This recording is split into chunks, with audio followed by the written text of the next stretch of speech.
Aku nak cerita sikit ni. Dulu aku tak percaya sangat pun bila orang kata gastrik ni boleh buat hidup kita serabut.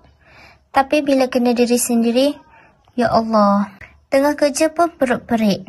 Ulu hati ni rasa macam terbakar. Tekak masam, nak baring pun susah. Rupanya ni bukan sekadar lapar, tapi dah masuk bab asid naik. GERD katanya. Macam-macam aku cuba.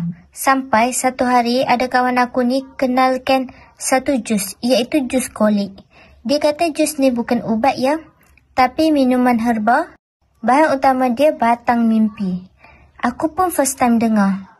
Tapi aku cuba je lah. Sedap juga rasa dia. Tak payah bancuh. Terus minum je dari secet. Lepas seminggu dua, aku mula rasa perut aku makin okey. Kurang dah rasa pedih-pedih tu.